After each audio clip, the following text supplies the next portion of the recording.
Hello, YouTube. If I was to tell you you are a weak, terrible, misbegotten, miscreant, bastard, piece of crap, you would not like me. But 2 billion people in this world love going to church and hearing the same thing. Only there's a caveat. If they give some of their money to the church and they believe in this dead carpenter, they can still go to heaven, even though they were made flawed in the first place. Because God apparently makes lots of mistakes, and if you read the Bible, He makes lots of mistakes in there too.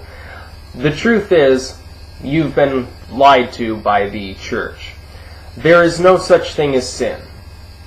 There is no Satan. There is no God. There is no Jesus. These things exist in the fairy tale weaving minds of ancient scribes. They simply aren't part of reality. The truth is that individuals have been told, I'm sorry, this chair here sucks dick. People have been told from a young age that they are sinful, in need of redemption, that there's some flaw about their character that they need to compensate for. What's the problem with this? Does it make any sense at all to tell a person, from the moment you were born of the devil, you're a terrible, sinful individual, even when you were just one little piece of sperm and an egg barely joined together, God ordained you as a sinful person in need of redemption. And if we had aborted you, you would have gone straight to hell because you hadn't accepted Jesus yet. And there are actually Christians who believe that, by the way. Not most of them, but some of them do. I just shudder to think that these individuals, number one, have the capacity to destroy the entire world with their nuclear weapons, and number two, they're in control of all the Western governments. It's really sad to think about. When you really think about it, it's really sad. But the truth is that they're wrong. The truth is that Satan is you and me. Satan is simply you doing what you want to do, living a hedonistic lifestyle. They will tell you, and there are some amusing pictures of church billboards of this on Google Images as well, that a free thinker is Satan's slave. That is, that if you don't think the way that they want you to think, that somehow you're less, that you are sinful, that you are going to hell, that you will suffer for eternity. That if you do anything that's not ordained by their book, you are a bad person. If you took all of the religious books on earth and took them all at face value and excluded from your life the things which they teach are wrong, you simply wouldn't exist. And they'll lie to you and they'll say every society has a Satan, so it must be real, and every society has a God, so it must be real. But they overlook that they're using a newer term than the original for Satan. If you take the original term Satya, then Satan is a good thing. It actually stands for wisdom. And they ignore atheist societies, and they say that they're terrible people and godless. Polls show that at least here in the United States, people have a lower opinion of atheists than they do of Muslims, simply because the Muslims still believe in a God, even though they blow the... When's the last time you heard of an atheist blowing themselves up in the subway to try to make a religious point? It simply doesn't happen. You will know them by the fruits of their labor, so say the Christians, and yet they look around and they blame the atheists or the Satanists for everything under the sun, and they ignore their own crimes and the crimes of other theistic groups. I will postulate this, that right-hand path theism is actually the lowest of the three possible groups within what you would call religion or mysticism, general spirituality, as it were. The right-hand path theism being groups that stress the male side, being groups that stress logic, order, written dogma, male energy. You could term it energy, I suppose you could term it male energy. That these are the lowest on the spiritual rungs of the ladder. And of course then you've got atheists. Atheism is better than right-hand path theism. Because if you look at the animal world, and here's an interesting idea that the Christians have put forth. in debates generally that I've had with Christians, they will say, if man weren't governed by God, or by God's laws, or by a dogma, or religion in general, or they use different examples, but if man wasn't governed by some spiritual, exoteric authority, man would kill and rape and go crazy and crash cars into buildings and just go apeshit. That is what man would do. But if you look at it from an atheist perspective and you say we evolved from other life forms, we can look and we can say, does this happen in the animal kingdom within a specific species? Certainly species will predate upon one another. A lion will kill, the antelope and rip it to shreds. But do the lions constantly fight amongst themselves to their own destructive end? Of course not. It's biologically hazardous. It reduces their survivorship. Interspecies aggression is predominantly kept very low in species, except for certain mating rituals where the weaker male might be killed, although rarely so. Most of the time the fights don't result in any serious injuries, and they're just for show, essentially. Interspecies violence is low. So if you take it from a biological standpoint, man actually would, even if not governed by any laws at all, would still exist, would still be capable of ordering things. The fact is, from an evolutionary perspective, it makes biological sense that man would seek to order the world, that man would seek to create order. The problem is this. He created order long ago. Thousands of years ago, man began laying down certain laws to live by, certain dogmas, certain laws, certain cultural norms, languages, all of this stuff. What's the problem? The problem is we're using an Iron Age dogma to try to govern a world in which we have hovercrafts and space exploration and the internet. That's the problem. The problem lies in the fact that these dogmas, while they may change some over time, they do evolve in their own way. The basic gist is still there.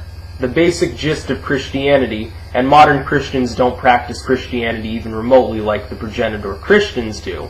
The same goes for Islam, the same goes for Judaism. All of these groups have compromised and changed themselves to fit in a little bit more with the modern mindset. For instance, they no longer stone gays, except in certain circumstances, and then they go to prison. So, of course, we again weed them out of the general breeding population when they do.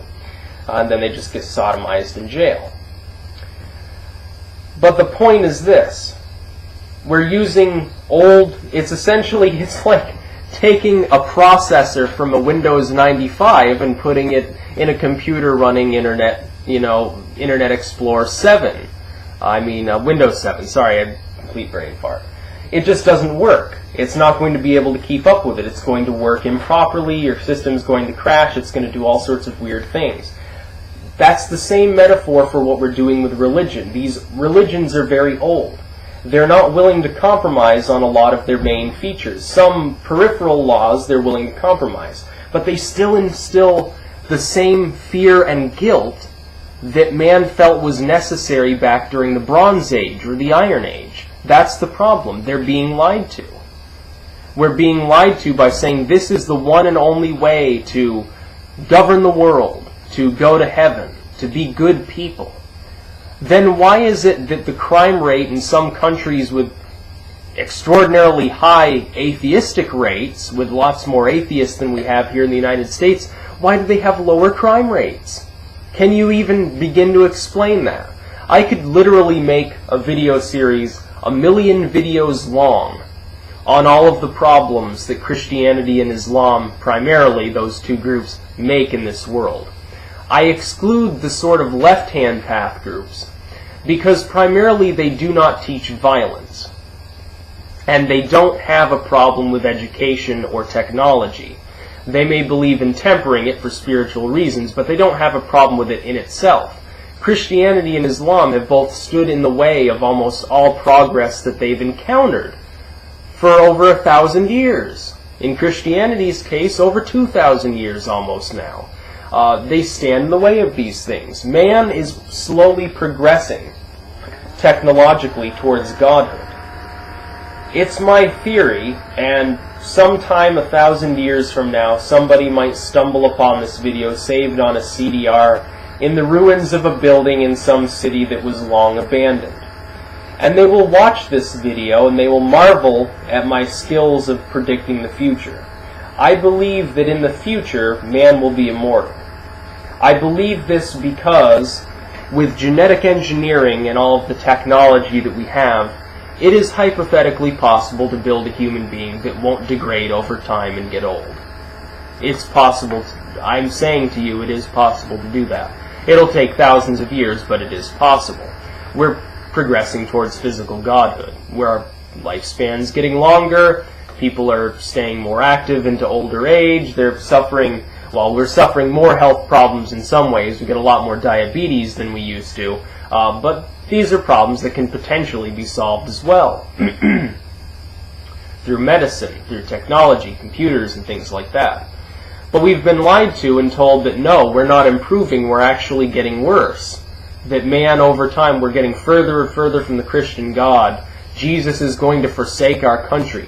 There have been Christians that have pointed out the drought that we're having right now and said, oh, well, it's an act of God against a godless nation. Well, then riddle me this. Why is it affecting primarily extremely Christian red states with a high evangelical population, like the Midwest and the Deep South? There's no drought up here in the most atheistic state in the country. Does that make any sense to you whatsoever? They use these examples all the time. They never make sense. Earthquake in Washington, D.C. Must have been God. Hurricane Irene, that's God too. Hurricane Katrina, that was to get rid of the voodoo in the French Quarter. These people don't have a working mind. They don't have a working neuron in their head. So you are essentially your own God.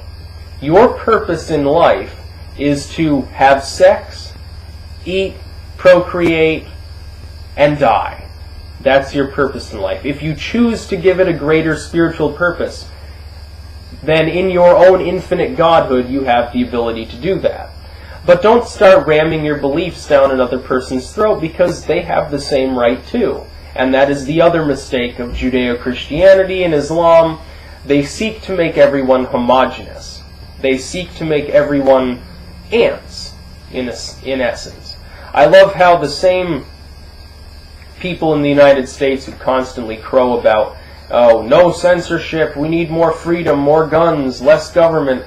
They have no problem with the church turning them into a bunch of ants, which is exactly how they appear to me.